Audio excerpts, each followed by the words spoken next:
A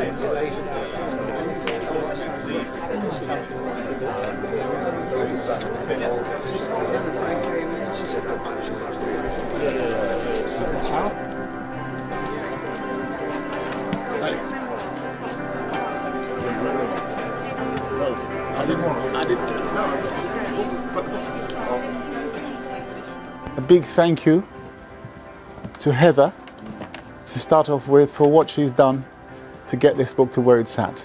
So a massive thank you, Heather. A big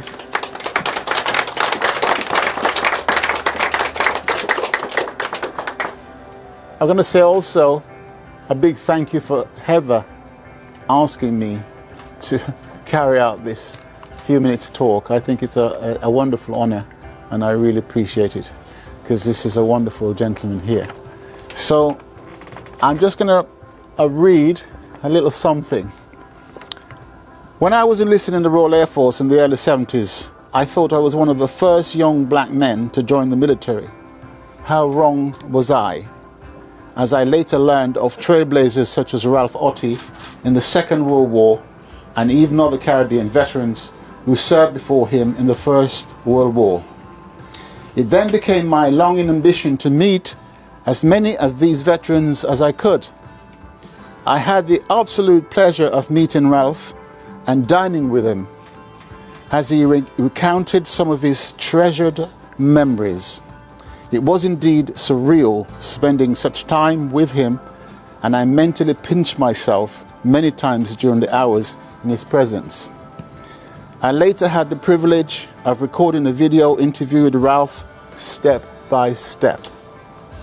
He reminisced and reflected on his path through life.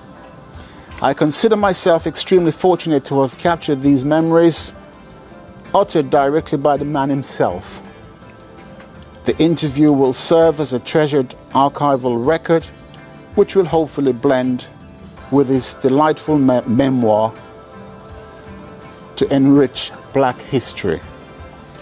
Richest blessing, Ralph, and I hope your fantastic journey of life will serve to be a shining example to countless others. Thank you.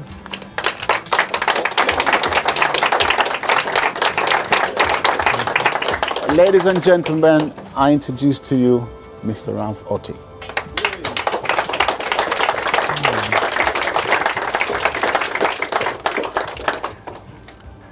Well, ladies and gentlemen,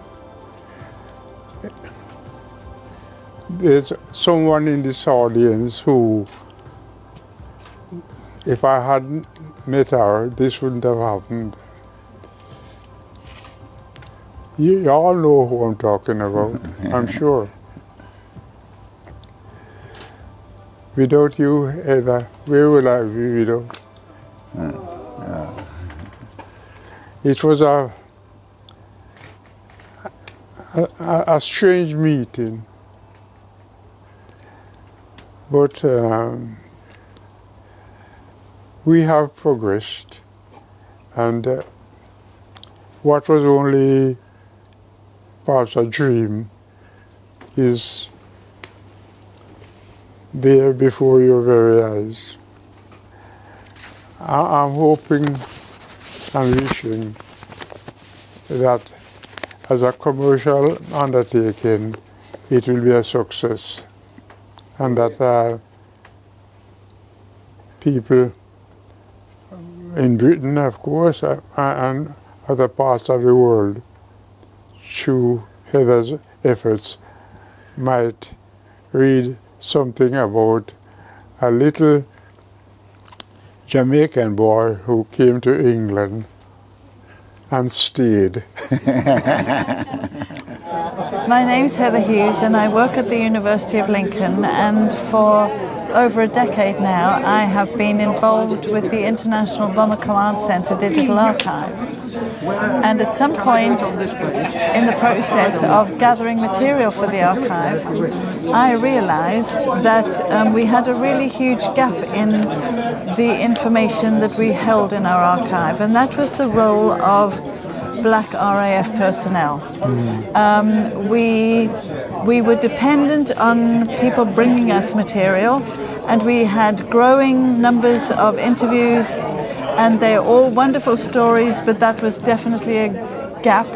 And it was a serious matter for us, because our project is about recognition, remembrance, and reconciliation. And we couldn't really do any of those without acknowledging the role of all of those who played a role in the RAF.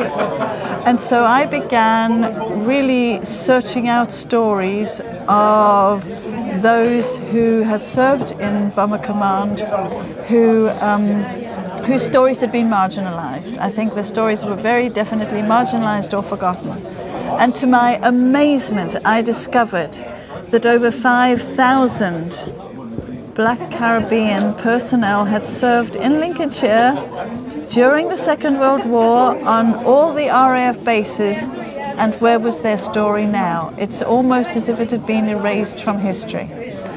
And I went searching frantically online for any evidence. And I found this one publication called Stranger Boy, which was on sale on a site. And I ordered a copy and I read it. And it was one tiny section of Ralph's story, the story of the Second World War.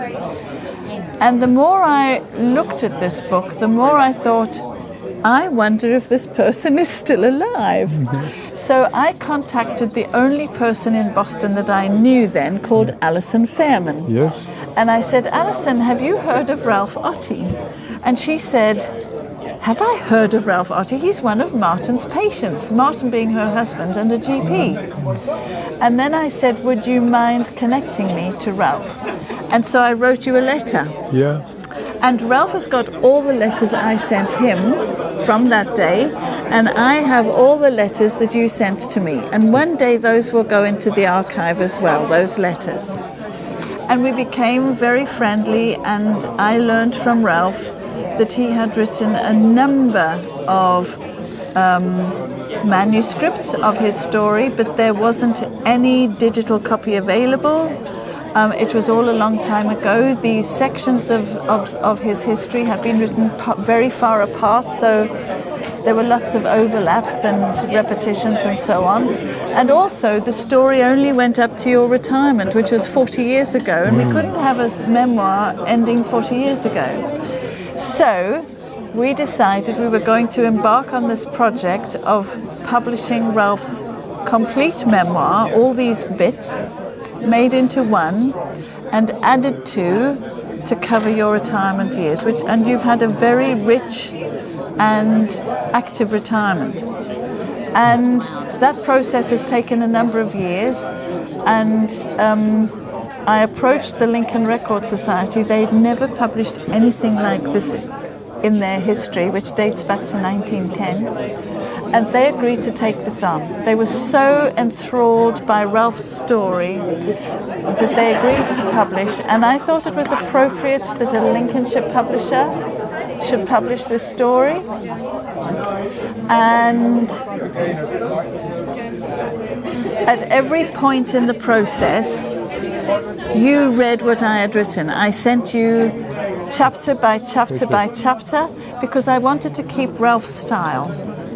And I sent you every single chapter, and you read it and you said, this looks fine, or this doesn't look fine, or whatever, okay?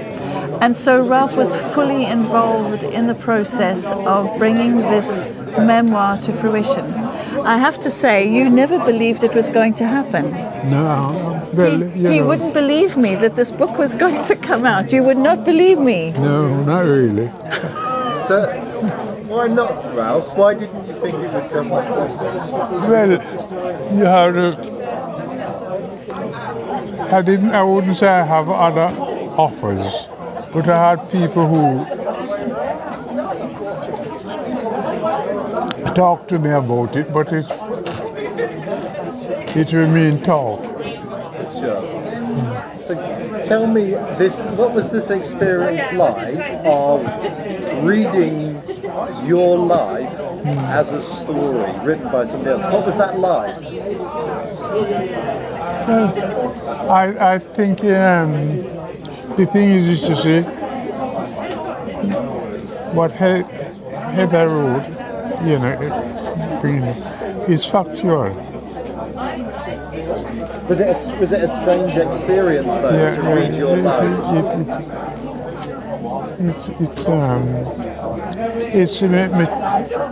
It's my childhood especially. It's something that I must relive every day. Yeah, I have fond memories of childhood and a happy one. And I came to England and I would say for 99% of the time I've been fairly happy here. I've had like nearly perhaps all people with dark faces or black faces or non-white faces get involved with Christian of color. And I have not from Boston, but when I drive cars outside Boston, I somehow the policemen like to have a go at me. For instance, I was to the general manager of a company in Boston, and I had a big company car, and the policeman always stopped me. Really? Not in Boston, of course, because I play cricket with the policemen, so not Boston. Out of Boston, they stopped me. I remember one of the things that really hurt me. We had, as a company, we opened cash and carries, you see, and I used to go to some of the stock taking, and I used to have staff, male and female staff, come with me where we could stock taking, and usually I get stopped by the police, out of Boston, that is.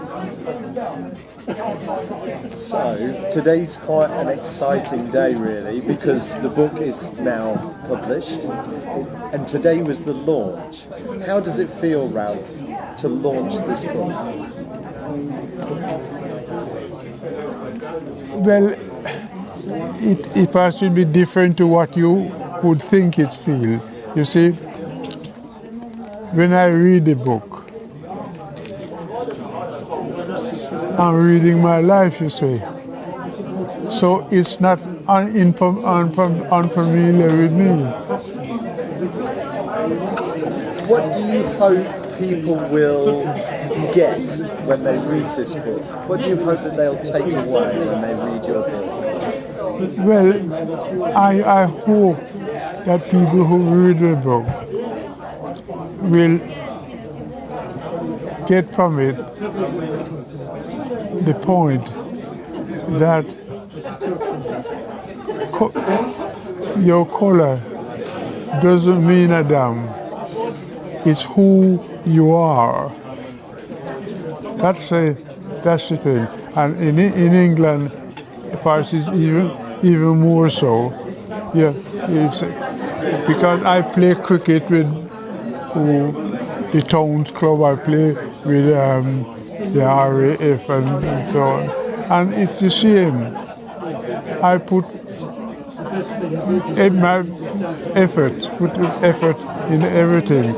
And I find the response is always been positive. I understand you have a nickname associated with your cricketing days. Did they used to call you Evergreen? Oh yes, because when I was 50, I was still opening the bowling for Boston. You see, so they called me Evergreen, yeah.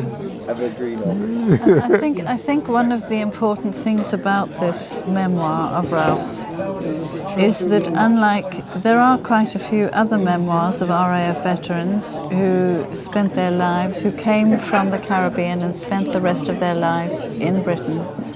But most of them gravitated to communities of Caribbean people in London, in Leeds and so on.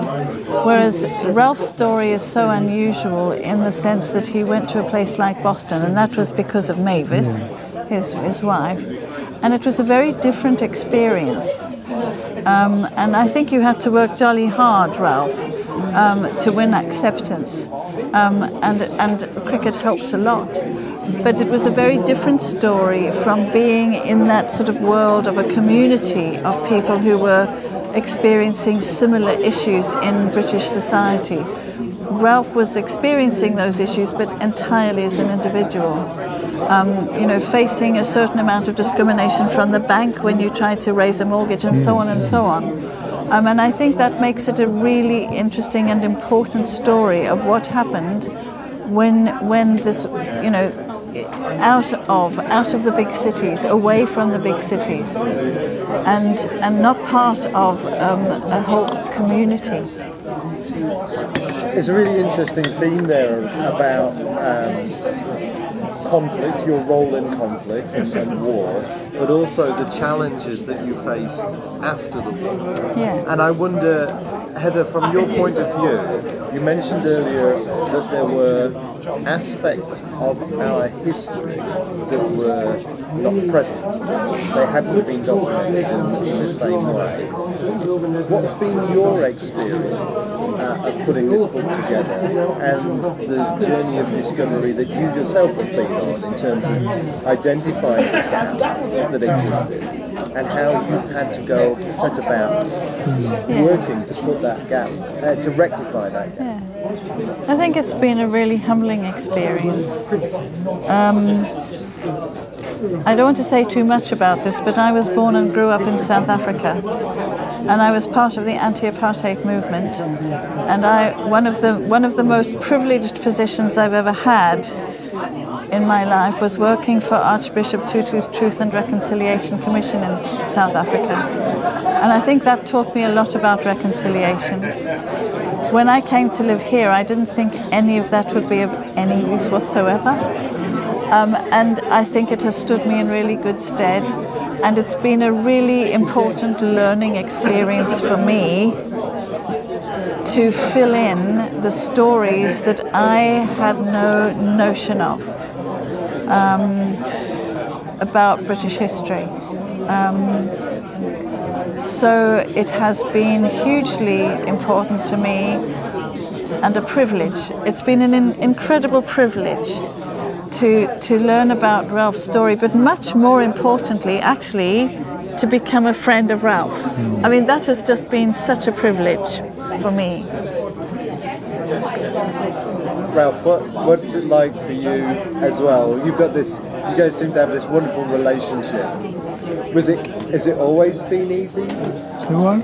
The relationship with Heather, you guys look great together.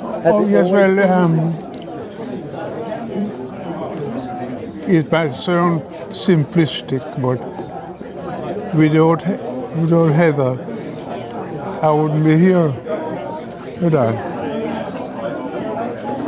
I can't imagine somebody else who was involved with me would invite me to come here.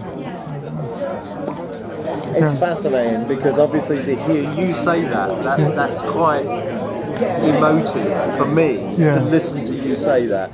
It's obviously testament to the work. It's been very emotional for me too. I want this to be Ralph's moment because it is his story. You know, I acknowledge I played a role in it, but this is Ralph's story. Nothing was changed. Nothing was changed. This is entirely Ralph's story, and we tried our very best to keep it that way. You know, not only the story itself and, as you say, the fact, but his style of storytelling. This is a really amazing storyteller. And I wanted to make sure that that came through as well. So in many ways, I feel that, you know, Ralph needs the limelight and I just need to stand in the background now. But I am so proud. I am really so proud to have played a part in this, Ralph. I am. There's one person who isn't mentioned much in my story. I have a cousin who was an Anglican priest. He was trained to Cambridge University and he's quite on. And he used to visit me in Boston, and he lived in London. And he said to me, say, Ralph, you must write your story about Boston, you're in Boston, because it's a very unique story. And he said, somebody else, I can assure you, going to write it, but it won't be your story. So he said, you want to get on with it and write your story. Others can write what they like about it, but you can write your own story. And that's how I did. That was what encouraged me to do it, you see. I couldn't agree more. Couldn't agree more. So for you, obviously, it's really important to be here. And it's a really important book because of the role that you've explained it plays. You've also talked about what you hope other people will take away from the book. Yeah. How has it felt to be here at IBCC, the International Bomber Command, for the launch, this big event? How have you felt to be here? Well, I'm not. It doesn't. What's coming? These things don't bother me because what I try to be myself. What you see here is what I am. So I have no fear, none whatsoever, because I don't go out spreading untruth. You know, no, you can. Yeah. Ralph has been to IBCC before, Right. and has had a really great time here before. So in a way, this is a return. And it's been quite an incredibly wonderful return because there wasn't a book before. But we have been up before to see the memorial walls. And for Black History Month in 2022, we recorded an interview here between Ralph and Sydney MacFarlane, curated by Leslie, and we recorded it all at the IBCC, and it's just an amazing conversation between the two of them. So in a way, this is not new territory to Ralph. Well, it's like Topsy. It grow and grow. Yeah. No, in America, it grow. Topsy growed. Yeah, she growed. And growed. Yeah. Yes. So, Ralph, what's the name of the book? Tell me the name of the book. The name of the book. Which book? Your book. Well, I call it Stranger Boy. You wanted to call it Stranger Boy. What? They changed it. It ended up being called A Jamaican in Lincolnshire. In Lincolnshire. From the wartime RAF to a life in Boston. Yeah. You see? I think what they did that for, you see, they think that Jamaicans won't read it, so because they would understand what Stranger Boy means, but English people don't understand what Stranger Boy. They'll definitely understand the new title. Yeah. Awesome. Thank you. Well, that's what. What do you mean? A stranger boy in Jamaica is somebody who just walk in the village. And say hello, stranger, because you generally know everybody who live in the village, you see. And a strange face to them, and they're generally very welcome to strangers. Wonderful. Yeah. Listen. Have you ever been to Jamaica? No, not yet. Are you English? Yes. Well, if you're English, especially English male, you want to go to Jamaica for a holiday because you'll be treated like a king. Englishmen and women, but the English are very, very, very respected in Jamaica, Right. as an individual. They might possibly blame the government for something and so on, but if you go in England and walk down in Jamaica as an Englishman, if somebody, Jamaican, identify you as an Englishman, you're safe as houses. You have a friend. That's awesome. Listen, thank you very much. Thank for the you. interview. Thank you. You've got a big night ahead. Yeah. So thanks ever so much, Ralph. There's a story I must tell you about an Englishman. We were on the beach in Monty, Negril. 7 miles of white sand and so on. And this was about 11 o'clock in the day. But the beach was fairly empty. And there was a man walking up, a white man walking up the street. And I said to my wife, I said, I bet you anything that he's an Englishman. So she said, how do you know? I said, I know. Wait till he comes. Wait till he comes here. So he came. So I said, hello, and make me quick. So I said, are you working out here? Working, he says, not bloody likely. After when he said, Englishman, I tell him, not bloody likely. He said, Lovely story. Brilliant. Listen, I have to say that it's been an honour to spend my evening with you this evening. Have a wonderful night. Yeah, thank you. Congratulations on the book. Yeah.